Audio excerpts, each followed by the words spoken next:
Good morning friend. আজকে আমি একটা গুড নিউজ আছে আমার, সেই জন্য আমি তাড়াতাড়ি করে যাচ্ছি। তো তার আগে দেখো, জল খাচ্ছে।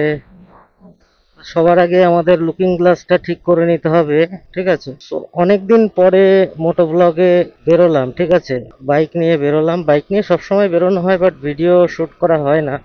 তো আজকে আমি একটা বিষয় শেয়ার করব। বিষয়টা হচ্ছে, আমার অ্যাকাউন্টটা মানে আইসিআইসিআই ব্যাংকের একটা অ্যাকাউন্ট ছিল, সেটা ডেবিট ফ্রিজ হয়েছিল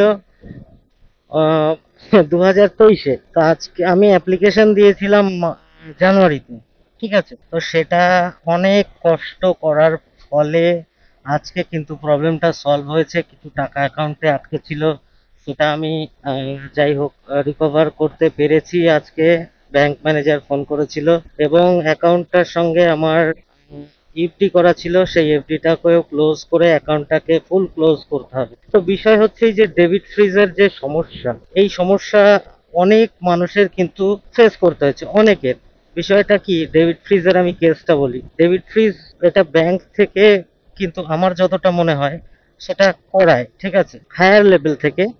আর মানে কি, এই সমস্যাগুলো বেশি হয় যারা অনলাইনের অ্যাকাউন্ট ওপেন করে। ঠিক আছে, অনলাইনের অ্যাকাউন্ট যারা ওপেন করে তাদের ক্ষেত্রে বেশি ট্রানজ্যাকশন হয়ে গেলে কিন্তু পিছনে স্করপিও রয়েছে। তো চলো একটু টেনে যাই।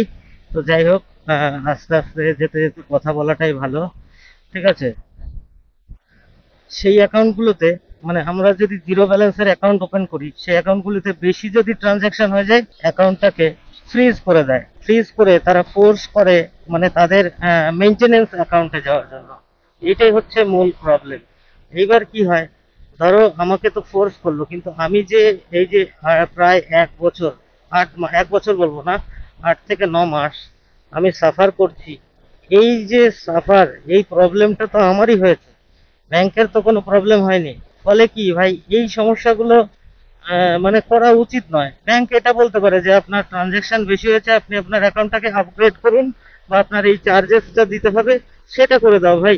ইনডাইরেক্টলি এইভাবে মানুষকে হ্যারাস করা, এগুলো তো ঠিক নয়, তাই না? তো যাই হোক, আসল কথা, আমার অ্যাকাউন্টটা রিকভারি করা গেছে। আমি বললাম যে অ্যাকাউন্টটা কি তাহলে এখন আর চালাতে পারবো? বলে না, অ্যাকাউন্টটা ক্লোজার অ্যাকসেপ্ট করে নিয়েছে, অ্যাকাউন্ট তুমি আর চালাতে পারবে না, ক্লোজ করে দিতে হবে। ঠিক আছে, আর এফডিটা ব্রাঞ্চে এসে ক্লোজ করতে হবে। আমার যে টাকা ছিল আমি সেটা ফোনপে দিয়ে তো ট্রান্সফার করে নিয়েছি। যাই হোক, আর 53 পয়সা না কত আছে ওটা আমি দিয়ে দিলাম।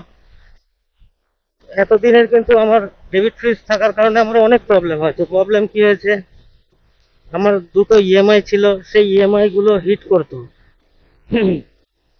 আমার অ্যাকাউন্টে। হিট করার ফলে কি হতো, মানে ওটা বাউন্স হিসেবে হয়ে যেত। এবার আমার কিন্তু চার্জ লেগে গেছে এইটা, তারপর সিভিলের উপরে একটু এফেক্ট হয়েছে। তাহলে কত রকম সমস্যা কিন্তু আমাকে ফেস করতে হয়েছে। যাই হোক, এতটা অপেক্ষা করার পরে আমার যে সলিউশনটা এসছে, এটাই সব থেকে বড় বিষয়।